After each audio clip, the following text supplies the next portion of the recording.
ina buzibu bwonna ffe tubadde mu masemina tuyamba tusanga abantu ne bagamba naye tugenda kukola kino nga tolina nakyo oyina nogaana nange oba ntundekako ko bambi nange nyambe kabine ebyakatonda ate kino kirala nnyo taata n'omusajja okugamba nti taata omusajja wakapiki kubambi kakadye bwe kwegamba siira kyendabamu sitaani Chosen Becky peki gye yagula ndowooza Anet yampeereza piki edda Chosen Becky yakuba akalongera nga kano ketukubye Anet wa Mulandani n'amuwa miliyoni zaali 4 n'azireeta naye kati nze ni musajja nenzijako ekimu kya 10 kya katonda ne tugula piki yali ya miliyoni 3 n'ekitundu ebiseera ebyo kati yali oba ije yali bwetyo era yali nkadde naye dda era nefuna endala dda nenziramu nefuna endala nga si ya Chosen Becky ya Chosen Becky yagwawo dda biseera myaka kati tugenza oba mu 9 ensi bweba ekiraba bwetyo kati muwala wange boogera ebintu bingi omusajja yabba mubbe omusajja yamugula kati ensi bwetyo era bodda mu ekyo kati oyinza ogendako ku gundi bodda mu ekyo ate biri ate bisingana kira ate nze kati kino kyendiko kya Bwakatonda kati gendako ku social media olaba omwana aboogera bino abala boogera biri kisifuwa mu ntegera y'omuntu engeri omuntu gy'ategeeramu abaana bagamba taata omusondera mbuye taata bamugamba birala bamuwuddisa ne bamugamba bagenda musonderako ssente z'okuzimba kyaki ne bagenda sooka na piki bamale bazimbe ne kyaki taata n'akyamuka. That's what they told us. Kati taata ye amanyi kirala n'abaana bayinza okuba bamanyi kirala. Ekirala nti bino ebintu by'abayimbi obimanyi ebiseera ebisinga beera abantu abakibeera emabega nga bapika nga bo balina ebigendererwa byabwe birala banoonya ngeri yakunafuya muyimbi nga bakozesa ekyo oba kukuba muyimbi bagiyita bagiwadde omuliro mwebali muzeeye kepiki gy'alina nkadde nnyo tasobola na kuvaamu kakadde ka nsimbi. Muzeeyi yeetaaga entambula eno abamu bakyinterpretinze bubi nti yeetaaga kuvuga boda. Musumba alina ennimiro era mulimi wadde abamu bagamba nti ajja kulima. Musumba alima ekimala naye mu kulima epiki asimbula waka ssaawa 12 ng'agenda mu nnimiro atuuka ssaawa 4 naye ng'ate waalimira tebwenkana kilomita 10. Piki ekyali piki eyakulula nkulule. Piki etuuka wano neefa kabuzoba neefa kabuleeta ate neegira neefa pulaaga bwe batefudde pulaaga nti ate kati wayalinga omwana yamugira bubi emipiira terina ate guba gutudde muzeeyi atambula n'ebbomba ku piki. Musuubuzi munnange nawe walina ekirooto ky'okusuubulako e Dubai nenesanya okukwanjulira banno ba Clarion Integrated Logistics Solutions abeesigika era abeesimbu mu kutambuza ebyamaguzi by'okuva e Dubai paka e Kampala e Uganda nga biyita ku mazzi oba ku nnyonyi ku bbeeyi ejja mu nsawo yo. Twesige ku Clarion tukuyambeko okutuuka wotosobola kutuuka mu bwangu nga kagayise ku mazzi atwala ennaku 18 zokka ate eya kago atwala ennaku 3 zokka okutuukako ku woofiisi yo. Tusangibwa ku Diamond Trust Building omwaliiro gw'okuna akasenge 411 kati osobola okukola oda y'obutereevu ng'oyogerako ne Nankabirwa Siteera ku plus 971 582 noti 58 noti 79 oba ku WhatsApp ku plus 256 756 846 772 oba jangu butereevu ku ofiisi zaffe ezisangibwa ku Hamri Airport eddaira mu Dubai ku gate namba 8. Clarion lw'okusaabaza ebyamaguzi byo mu bwesimbu okuva e Dubai paka e Kampala e Uganda mu nnaku 18 zokka.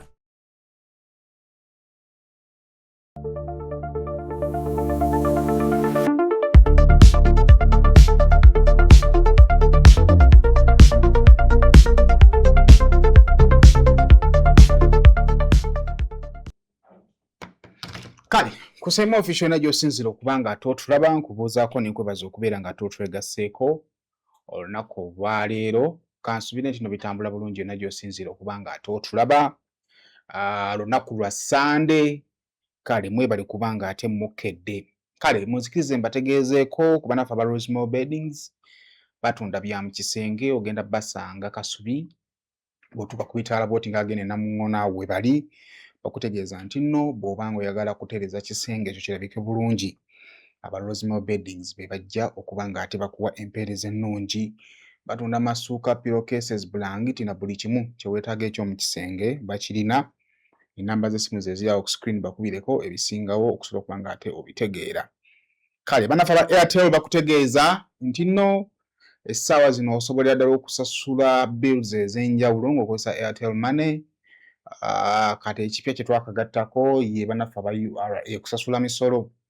Osobolera ddala okusasula omusolo ng'oli ku ssimu yo awo mu ddiiro lyo ate buli kimu ekigenda mu maaso nga kiggwa bulungi. Kale genda mu maaso okubeera nga ate ogoberera emitendera emituufu *185*4*7# okusobola okubeera nga ate ogenda mu maaso okubeera nga ate okola payments ezo nga tosumbuyiddwa yadde. Kale nkwaniriza ku show ey'olunaku olwaleero. Show amakya g'olunaku olwaleero gye tugenda okuba nga ate tukola tugisimbuliza ku bintu ebyenjawulo bibadde bitambula ku mutimbagano. Era nga bye tugenda okuba nga tukolako bigenda kutambulira nnyo ku taata w'omuyimbi Chosen Becky. Emabegako awo yali yatandika okuvaayo okusaba obuyambi. Twagezezzaako okubeera nga tufuna enjuyi zombi ez'enjawulo okusobola okuba nga tumanya ddala ekitagenda mu maaso. Ekikolwa kya taata abantu abasinga balina ngeri gye bakinterpretinzeemu nga balowooza kiringa ng'ekigendererwa okuba nga kiswaza muwala we.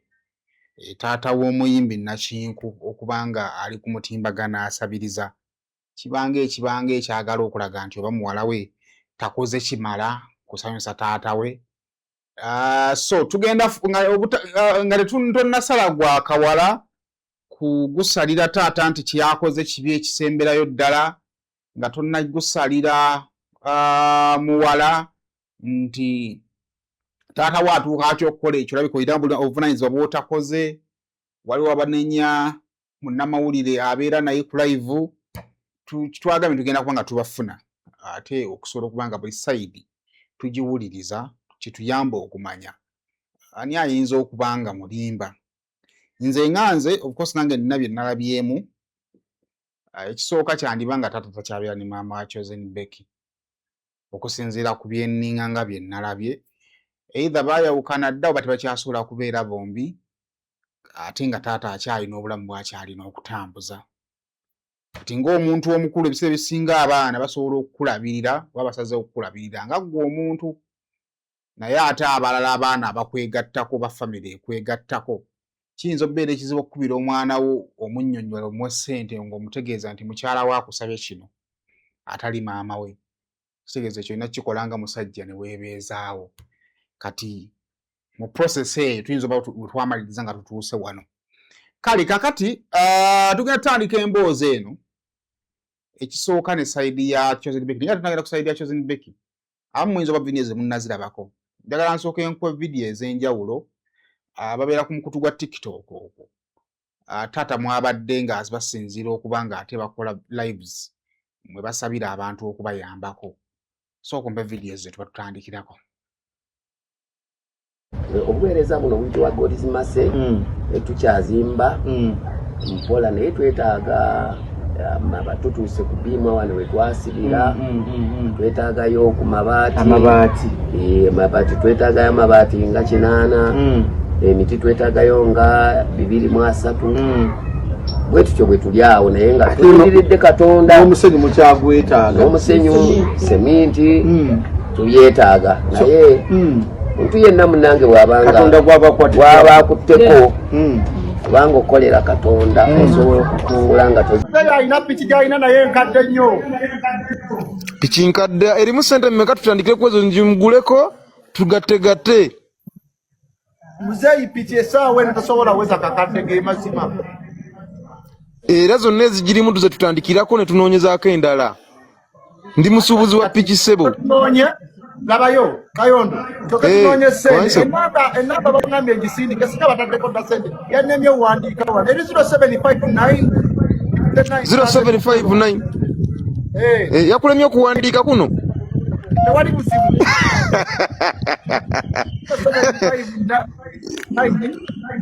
075 9 59 32 ejja sembyayo 12 sembyayo 12 wereta manya ki Lubega Peter Sebo. Lubega Peter, mzee yagala pichi ya Chivera yagala eriddeko. Mzee kasatufuna pichi kesende zetulaba tufunye kubanga tena tukolera ibulero ne sande. Tetulaba tufunye. Buli wenda afuna ngo butenga tusonda ya kasende. Mzee yakune pichi endala. Mzee yabeera Saidi China engamba de simumanyi nze. Mzee yabeera Kasana Masaka. Kasana. So ezo zimu ku video nyingi neero turecordingidde video eno wabaddewo video ezinyalo ezibadde zikolebwa kakati ekikolwa ekyo ekyokujja mu kamera abantu abasinga bakirabe mu ngeri ez'enjawulo abamu taata bamusalidde omusango abantu bagamba ne taata mwagala afiire mu kasirise bw'abanga alina kye yeetaaga nga tasobola kifuna mu baana obanga alina okukyeyiyiza ng'omusajja mwagala akole ki ye muntu asoose okuvaayo eri abantu okubagamba nti banaye munkwatire kwano ne wali ne tugamba afe tetugenda kuddamu ebyo katufune sayidi zombi then gwalaba ali mu comment section osanga kwona asinzira okuweyinga ogambe nti ono yandibanga kyakola kituufu ono yandibanga kyakola kyekikyamu kakati njagala tutandike ne taata tutandike ne taata awe natandika ne taata kansooke nfune manager Chosen Becky Ronnie Mark nayogedde naye emubuuza ebigenda mu maaso bino mubikoledde ki byatuuka bitya wano ne mubikkiriza okugenda bwe bityo Ronnie Mark nampa ekifaananyi kye kati njagala nsooke mba Ronnie Mark oyo manager wa Chosen Becky nga mubuuza ku bintu bya taata okuvaayo open ku mutimbagano nga asaba bo management bakiraba batya yagambye atya.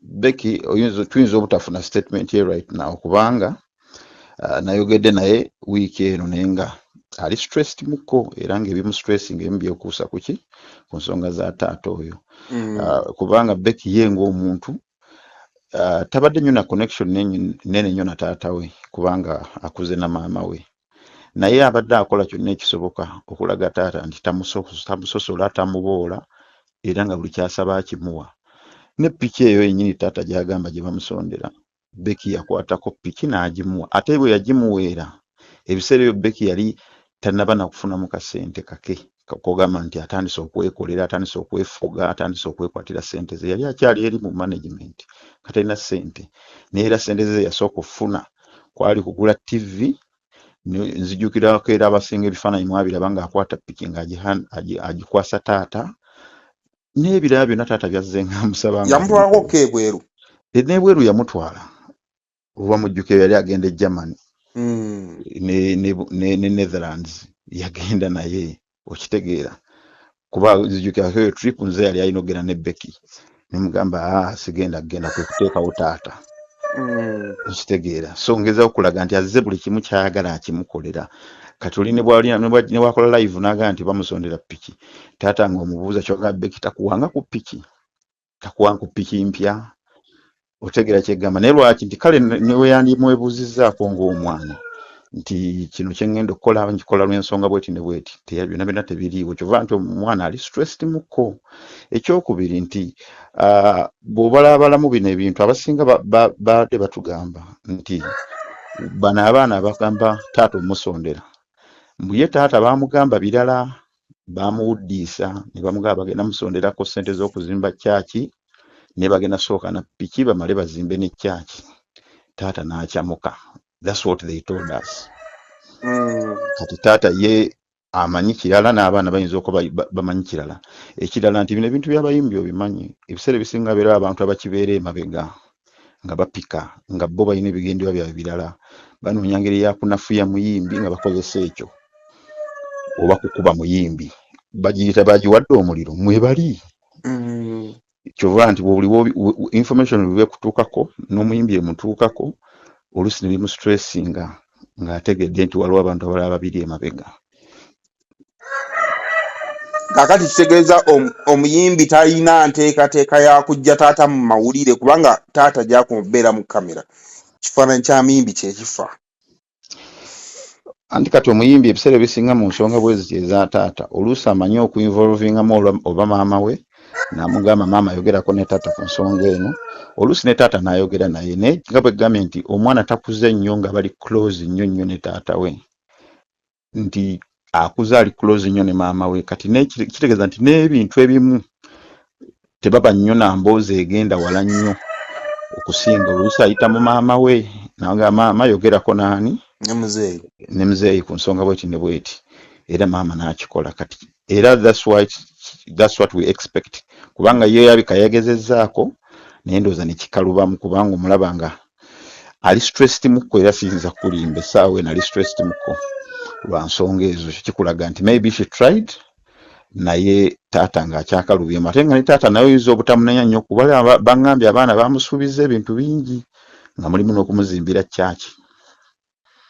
Okay, nga lumaliriza abantu abamu batressinga nti relationship eri wakati ya taata n'omwana nti erimu kyekubiira nga bakomyawo ebyemikolo kiva nti emikolo teyagitwala waka we baleeta ekiri ewa maama nti maama ye bamuwadde wokompealinga maama ku taata maama afunye tolowooza nti nandibanga waliwo kyekubiira for the fact nti bayinza okuwoma nti yakola ne taata we waliwo kyekubiira mu ndabirira kyekubiira asobola okubeerawo because it is normal buli muntu yenna atulaba oba atuwuliriza naye asobola okubeera ng'asooka it is normal omuntu obanga olina connection eba bond n'omuntu omuntu oyo asooka okufunamu ennyo singa abalala abatalina bond abatalina connection y'amaanyi nga by'olina naye so it is normal kiri nakyo naye ate we tudda bali ne tubuuza nti lwaki Becky ataakola na taata atalina connection na taata but she has tried her best okubanga taata amusanyusa because we obuuza maama ki kyafunye taata kyatafunye kumpi byonna byabadde awa maama we ne taata we afuba okulaba ng'abimuwa okitegera lwaki nti taata eri gy'ali alina omukyalo omulala n'abaana naye ate olaba ono omwana yafuba okulaba ng'amusika amugye eri amuleeta eno era emirundi mingi gy'obalabye nga taata ali ne maama nga Becky abagatta oba okitegeera nti buli lw'obalabye mu bifaananyi nga taata ali ne maama kitegeeza Becky has tried her best. Ekira si bafumbo nti bafumbo nedda baali baayawula dda bano ba Becky nga bakyali baana bato naye ng'olaba nti Becky nga omwana afuba nnyo olaba ng'abasika babeereko ne moments ezo maama taata n'abaana era emirundi mingi gy'olabye Becky ng'alese taata we ne maama we ne ku nnyonyi abatutte taata maama amulinyisiza ennyonyi ne taata amulinyisiza ennyonyi kati taata ki kyagamba nti bakikolera maama ye ne batakimukolera ekya nyoto ground eky'omukolo kyali kyakkiriziganyizibwako ne taata ng'ategedde nti tetugenda kusobola ku-accommodating abantu bano bonna ekifo tetukirina tuteeke mu neutral ground ate ne families ziri bbiri twetaaga neutral ground era ne bakikkiriziganyako era taata kyovalaba yaliwo ku mukono so ngezaawo okulaga nti however much nti wabaddewo gaapu eyo eya taata n'omwana ne Becky has tried her best ng'omwana okulaga taata we nti amwagala. Okay. Nenza tujja kwongera okwogera naye oyo manager Chosen Becky mu byayogedde byenjagala ffenna tunootinge nga tugenda mu kukola okusalawo kwaffe maama wa Chosen Becky ne taata wa Chosen Becky baayawukana taata wa Chosen Becky gye yagenda n'akola famire endala ayina omukyala n'abaana n'emikisa mingi ayinza obba akyaweerera okategedde bulungi kati nga taata kitegeeza nti wadde taata mu maaso ga Chosen Becky musajja kati mukulu naye ate taata alabika akyalinayo abaana abakyamunoonyamu okufuna school fees alinayo abakyamubalirako taata okubalira kiro ya sukaali kati ng'alina obba tetenkanyiza alina obba yeeyiza kale ebyo mubiwulidde kakati taata atuuka atya okujja mu vidiyo e Masaka waliwo omukuba mumayita Lubyanza naye nayeko mu mboozi ya bitanda namuleetanga wano kakati Lubyanza yaleeta okuteeka taata mu kamera okutandika okwekubira omulanga ku mbeera y'okufuna obuyambi era naye namufunye naye n'ekirala ku screen yo nga bakulaga Chosen Becky wadde nga ye ne taata baite bakuze wamu naye bwe yali Katonda amuseguli amugire kubo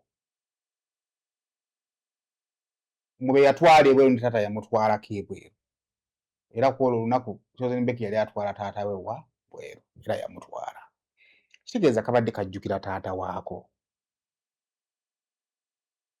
nanoonyeza ku Lubyanza kateeka muzeeyi mu kamera naye ambuulire lwaki akola kyakola baku Lubyanza okulaba okuwuliza ku telefayina taata Amiina mukama wange. bagamba bate bannamasaka Tutyo tuli eno musana gwe gutwokya bwavu njala mugamba tujja kulima era tulimira bulijjo tuli balimi. mujja kwongeramu amaanyi Mukama wange ataddemu ekisa. owayi bulijjo mulimi akajanja kati mujja limira ddala Akagambaako bujja kulima kagambo kazibu oli akagamba n'oli akakusensedde. kaakati ensonga yange Yesebo. eri ku bamuyita taataani Omukulu Kyabaggu Andrew. ye Kyabaggu Andrew Taata omusumba wa God's Mercy Church Masaka City Kasaana. amaanyi agali awo Waaw. kaakati ekisooka Mm. gwe ne taata Chosen Becky mwemanyi mutya Nze taata wa Chosen Becky. Ekisooka nandigambye nti ekisooka nti mukkiririzaamu ng'omusumba nti oba yandibadde ng'omusumba tandibadde ku sayidi y'eddiini nti bwe kubange kusaba mu kyaki nti ndi omu ku ndiga. oli ndiga taata Chosen Becky mu kanisa mulimu endiga nga mmeka Nti ate bwe kuba kufukamira kusaba tulina tuwera endiga 2 oba 3. ekitiibwa kya Mukama Weewaawo. kaakati gwe ng'endiga yamu y'omusumba Weewaawo.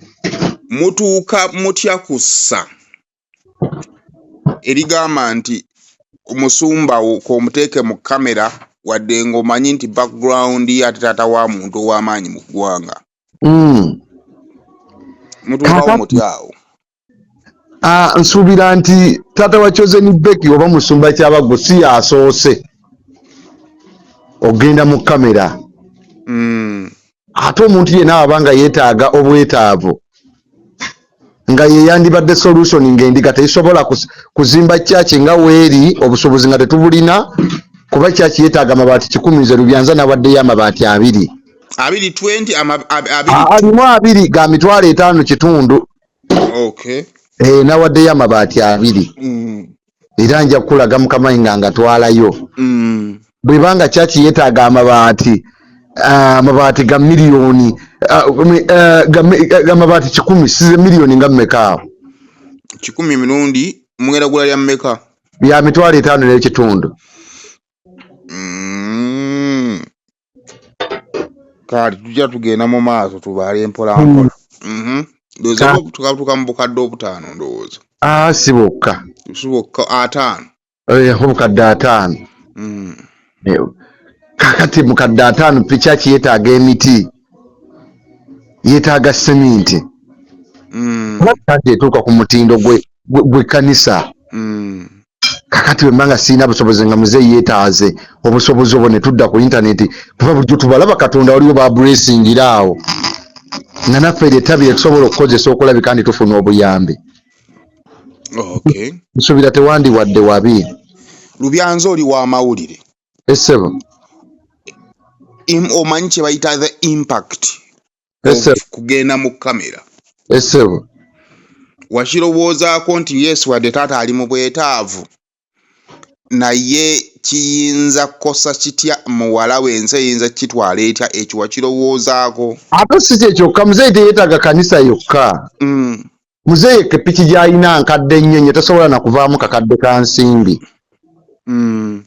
Muzeeyi yeetaaga entambula. Entambula eno abamu bakyinterpretinze bubi nti yeetaaga kuvuga boda. Musumba alina ennimiro era mulimi wadde abamu bagamba nti ajja kulima. Musumba alima.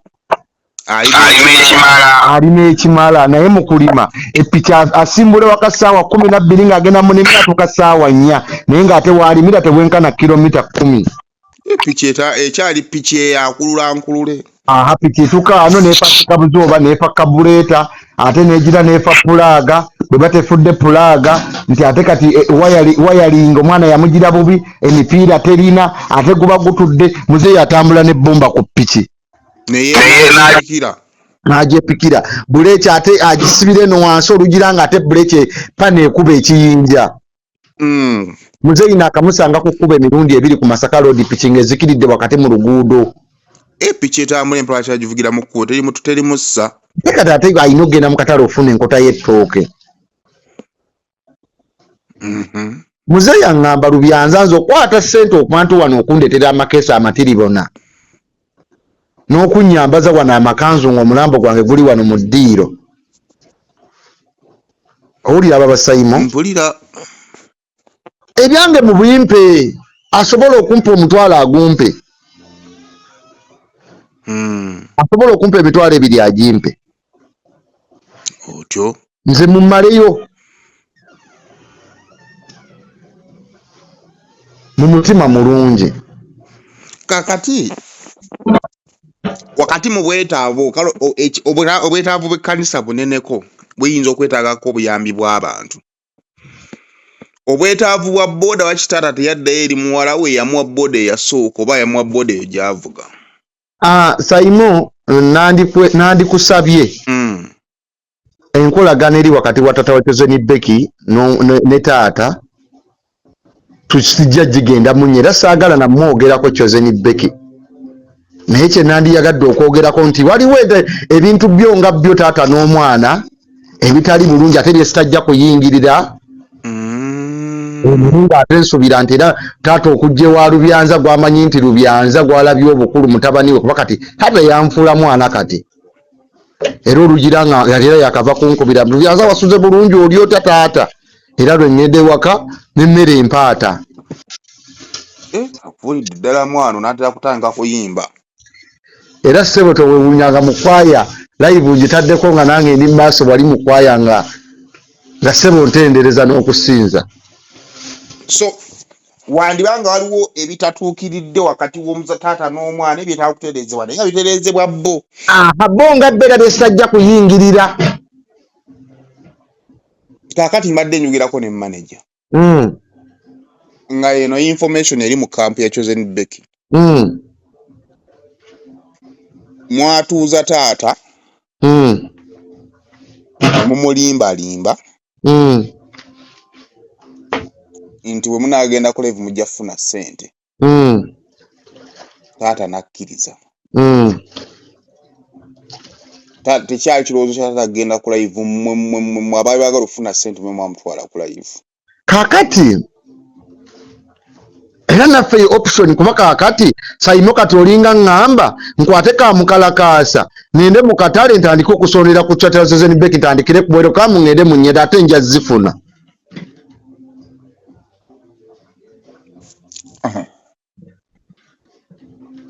Okategedde akantu ako okujja mu kamera fine twajja nga ye solution kyekyaliwo. Kati nandikoze eki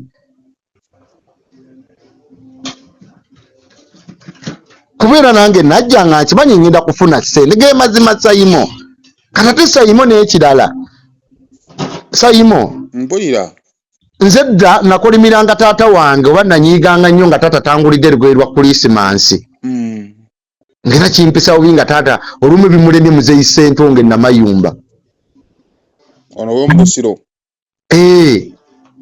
Naye mbala kukula nga naawe kennyini olugoye ojjukira bujjukizi nti Krismasi yankya kati gye buba ne gye budda nze saagala kumanya naye nze manyi taata tasobya. Taata tasobya. Nze bwe mmanyi. Mutuusewa mu kusonda piki. Mu kusonda piki Saimo mbadde kati nzira wa Nammeere kuba buli ajja ku live ampisaamu ggaali. Tonafuna wadde akuwaayo 10. Amazima ga Katonda mu ggulu. Era mbadde nawandiikira mubaka Minisita musabe. Kyekiremesezza abantu okutegeera koozi yammwe. Kati ekiremesezza abantu okutegeera koozi yaffe. Buli muntu amanyi Dadi yazze muzeyi kyabaggu mu kamera kuswaza Chosen Becky.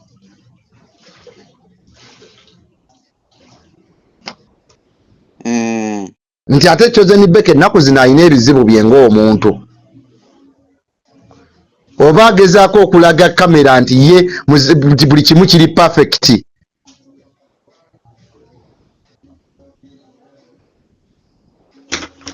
Sente tezandibuze. Oba tezandiganye kulabika. Naye twafunye obuzibu buli bumu nti buli ajja mu kamera amanyi nti taata wa Chosen Becky ajja muyisaamu ggaali olw'ensonga tannategeera nsonga lwaki uli mu kamera. Okay. Kale byanza nja kwongera okunoonyaako. Weewaawo neeyanza mukama wa. Naye nga tetunnava ku mulamwa twagala piki mu Wazaya kanduka mukasajja ng'alanga okusonda piki. Kimu bulungi ne mu bubi. Oba genda mu butale nga tukuti buli kimu kiri perfect.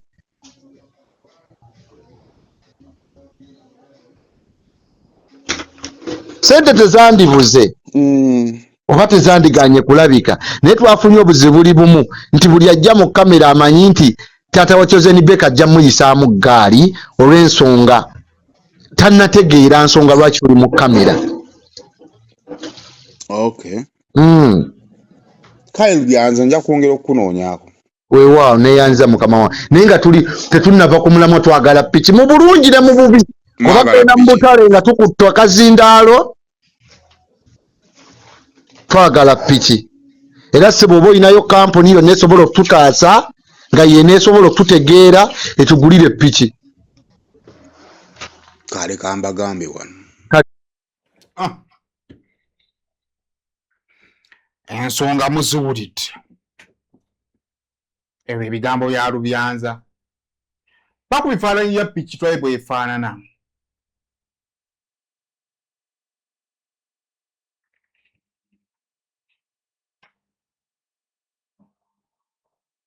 Eno ye piki ya taata wa Chosen Becky. Namba za piki sizimanyi bulungi. Eka nayo ekifaananyi ekirala kye kimu. Bwetyo bwefaanana.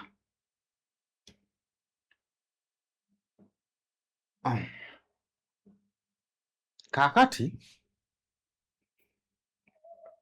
taata ye agamba ki? Kikulu nnyo okumanya taata agamba ki? Lwaki asalawo okuvaayo okukola ekintu ekifaanaganako bwe kiti? Nga tetunnamusalira musango ye taata agamba ki? Sooka ompe ku taata. Kyonna omuntu kyaba asobodde. Nsanyusa okuwuliza taata. Naawe okwogera naawe so. Ssebo nze Andrew Kyabaggu taata Chosen Becky. Mbigenda bitya taata? Nga bw'omanyi ebyekisajja ebyaffe obimanyi. Bambi waliwo wootuukirako mu koona okusinga tubadde ennyumba ya Mukama eno twatuukako mu koona Katonda mpisa okumuweereza. Okay. Kubanga nayogeddeko ne Lubyanza oyo nampa sayidi ye. Ssebo. Ne musaba nti bw'anaaba akufunye n'akukubirako n'enjogerako nawe ompe sayidi yo kubanga ekintu ky'okola Ssebo. Waki abantu ambalo bakitwalanga ekiyinza okulabisaamu muwala wo kiki batategeera? Ate taata saalumbaganye mwana wange era sirina kye nayogedde nti oba kibi naye kati gw'oli muzadde okuze mu birowoozo nebaza Katonda olw'ekigambo ekikufulumamu. Kuba tekirina buzibu bwonna ffe tubadde mu masemina atuyamba tusanga abantu ne bagamba naye tugenda kukola kino nga tolina nakyo olina n'ogaana nange oba ntundekako ko bambi nange nyambe. Bino ebya Katonda ate kino kirala nnyo taata. N'omusajja okugamba nti taata omusajja wakapiki ku bambi kakadye bwe kwegamba siira kyendabamu sitaani. Taata. So kakati kitegeeza saa zino kyogezaako okusondera osondera piki n'okusereka ekkanisa. kyonna omuntu kyaba asobodde kubanga kapija amazima ko gamazima kalwadde ddala ye ezikira era nyina ekiyinja kyentambula nakyo waliwo wenkoona neegira ni kati piki eno ekaddi eri Chosen gye yagula Chosen Becky piki gye yagula ndowooza Anet yampeereze piki edda Chosen Becky yakuba akalongero nga kano ketukubye Anet wa mu London n'amuwa miliyoni zaali 4 n'azireeta naye kati nze ni musajja nezijako ekimu kya 10 kya Katonda ne tugula piki yali ya miliyoni 3 n'ekitundu ebiseera ebyo kati yali oba ije yali bwetyo era yali nkadde naye dda era neefuna endala dda nenziramu neefuna endala nga si ya Chosen Becky ya Chosen Becky yagwawo dda biseera myaka kati tugenza oba mu 9. Okay, kiyinza obadde ng'okyusa ng'ozzaako neeyiya nga bwentyo nga neeyiya naye ng'omwana simwogerako bubi omwana wange kubanga naye ayina pulaani ze ayina bambi byakola famire ze mu katono akagezaako olumu n'akuyamba bw'atyo naye nga teesaagala nnyo mufuukire mugugu. Okay, n'osalawo weetetenkanye ng'omusajja era ebiseera ebisinga neetetenkanya bwe tuzazeewo kwogera fakiti neetetenkanya ono omusajja bwe yazze nze era nalabye ng'omukisa kubanga ekkanisa eri wano egenda kugwa enkuba piki sikyatambula ne nga kale at least Katonda kyonna kyabaasazeewo oba mukono gwa Katonda naye nga kyetaagisa ntegeera nga gwe bw'oyogeddeko gyendi. Okay, kubanga abaakire baakirabye aboogera ne boogera bye boogera nenjogerako ko n'omuntu omu era manager ndowooza okuva ku sayidi eri n'agamba balubyanza abo be bakukyamya ate bankyamya batya akati gwa ngamba bigambo byo ono Lubyanza tayina na kimu yagira mu mutima gutuyamba era n'okutuwa amabaati yatuwa amabaati 2 fo wano omuntu bw'abaako kyawa Katonda tulaba kyamagero nnyo Katonda aba tukoze kati Lubyanza yajidde na mutima mulungi era nja musabira omukisa Mukama jana muwangaaza nnyo. Lubyanza yajja mu mutima mulungi ekitegeeza wadde Lubyanza yalina omukutu naye okusalawo okusaba obuyambi kwagalako exactly toliimu nti muzeeyi jangu tukole bwe tuti ate era sisabye capital naye ebintu bya Katonda ate nekira mugamba bagamba muzeeyi alime muzeeyi omulimo gwo gwa bulimi okulima taata okulima si kibi era nze kuva dda nnima nenundalunda bwentyo ne ku bukoko bwentyo kulima naye bino ebya Katonda tetubikola feka enyumba za Mukama tuzizimba ffenna twekuŋŋaanya kati ekya waliwo yatuwa n'emitayimbwa kubanga ne kanisa eri ku bbiimu musiraamu era wano twakola katale ne tugenda mu byalo tugira obubaluwa yalina musiraamu yatuwa emitayimbwa gyali gya 7,000 nga 8 nagamba ne tukolere Katonda bantu bwekito taata bwe kiri era tekirimu na gundi yonna tekirimu na kantu konna kugambe mu wiki tugenda kufunanga ennaku 2 nga tukola live awulira nti ayagala okusoma ekigambo kya Katonda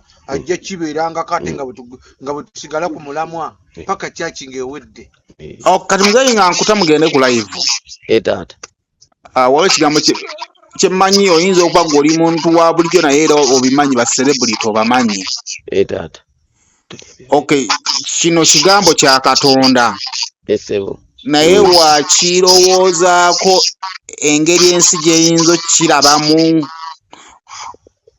ekyo kyo bakirowoozaako kati ensi bw'eba ekiraba bwetyo kati muwala wange boogera ebintu bingi omusajja yabba mubbe omusajja yamugula kati ensi bwetyo era bodda mu ekyo kati oyinza ogendako ku gundi bodda mu ekyo ate biri ate bisingana kiri ate nze kati kino kyendiko kya bwa Katonda kati gendako ku social media olaba omwana aboogera bino abalala boogera biri kisifuwa mu ntegera y'omuntu engeri omuntu gy'ategeeramu taata onkasuse layini kitegeeza ensi byeyogera si bye bituufu ekituufu kyekyo gwe kyoli exactly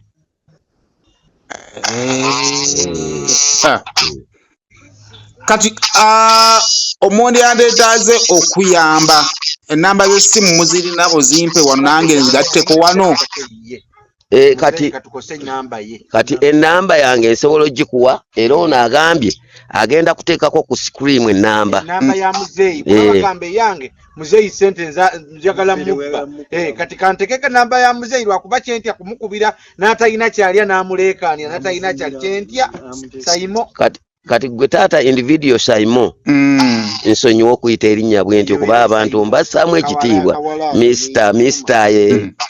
kakati nze enamba yange eri 075 075 36 36 70 70 741 741 that is it Kyabago ereta Andrew Kyabaggu wangi ereta Andrew Kyabaggu kubagaggabo nkwagala mu piti kasigaze ogwa charge katuteeke wano tulabe taata era wanabe ekiriwo tujja muzeeyi tujja mukubira taata oba kati Saimo gwotegedde ekituufu ate kati ekyade ekinemeseza sira price ate yatandise lutalo kati ate yankubira nga alinga ki ate nga yalinga kwegamba anyiza obunyizi nga yagala ate muzeeyi musitula ate mutwale e Kampala kisoboka kati muzeeyi wageze abaana mwagezezaako okwokerezeganya mutegeerekeke ensi yo ne weetabategeera nine abaana bo ne bakutegeera bo bakutegedde abaana bange bonna awamu wano waka abaana ekyo abaana bakisanyukira nnyo n'abalala bonna abaana bakisanyukira nnyo kubanga babadde bateekayo ne ku mukutu gwabwe bambi God's Mercy Ministry era nga basaba kalangu kino kiba kya bwa Katonda nnyo era Saimo n'okiyimiriramu Katonda yennyini akuwa omukisa n'oba okikoze mu kyama n'oba okikoze open ate kiba mu maaso ga Katonda ffe kya muwendo nnyo tetumanyi na ssaala gye tuyinza kusaba ku bulamu bwo na ku bintu byo kati abakunenya muzeeyi obawa bigambo ki abampulira abakunenya abannenya sigenda kubasalira misango ate yadde okubavuma kubanga buli muntu abakengerere bwe tuba mu bibiina buli muntu omwana abaako taata engeri omulala mpiikinga mpola omulala ategeera mangu bw'atyo buli omu abaako enkola ki naye era bonna basigala baana kati abantu ba Katonda bonna tubaagala naye okumanya engeri y'okumanya yenkulu buli omu bw'apiikinga bw'ategeera kati mbaagala nnyo naye buli omu omulala ayinza okutegeera bw'ati ate n'akitegeera bubi era ne bwe tuba tusoma ebitabo bino Bayibuli waliwo omuntu abikkulirwa ekigambo n'akitegeera bubi nnyo ng'akibikkuliddwa bubi naye ng'ate engeri Yesu gye yali akisimbyemu yali akirambise bw'ati yagamba Peter nti oli sitaanidde emabega wange kati ate omulala agamba nti Peter baamuyita sitaani naye Yesu yali agamba mwoyo gwali ku Peter kati ate omulala yagamba Peter yennyini n'omubiri gwe kakati Yesu yagamba mwoyo gwali ku Peter naye nga ye Peter nga ye ng'amwagala kakati buli eyo nkijje ku ntegeera ya buli muntu bw'ategeeramu kati bwe batyo naye nga sivuma era sinenya bantu ba Katonda buli omu bw'atyo naye nga sebo akitegedde obulungi Katonda aba nkoze bulungi omuntu okitegeera obulungi tweyanza nnyo okwogerako naawe Katonda akuwa omukisa Saimo wangi sebo Saimo ndowooza owulidde obulumi bwa muzeeyi mbuwulidde era kati mugenda ku live tugenda ku live naye tetugenda kuwa muntu katebe mpozi ggwe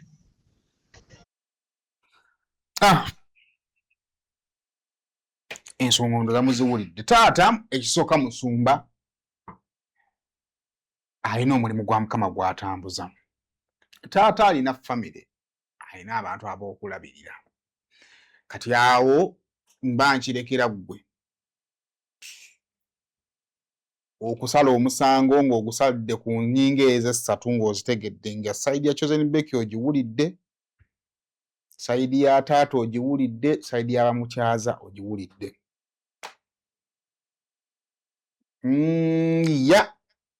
sigenda kusala musango naye the background is Chosen Beki ye yaleeta taata we mu kamera public n'emukwasaganya ne taata we ekyo kikulu nnyo okukinootinga bw'aba waliwo ebyakyankalanya ababiri abo. Now the question is, singa omwana atabuka ne taata we ani alina okunoonya munne? Kubanga taata asigala muzadde. Kubanga babanga twa Chosen Beck yakwata taata we n'amutwala ebweru. Nga tulaba taata yaliko ne ku mikolo gya Chosen Beck. Ddala piki yandifudde taata we n'atagimuwa naye ate bw'otunuulira piki era nayo si nti yafudde ggerudde nga nkadde. Kale bikutabula naye byebyo mbikulekedde, sigenda kudda mu ntalo za kusala waani mutuufu. Mbikulekedde tunaabitandikirako awo ku Mmande. Siibe bulungi.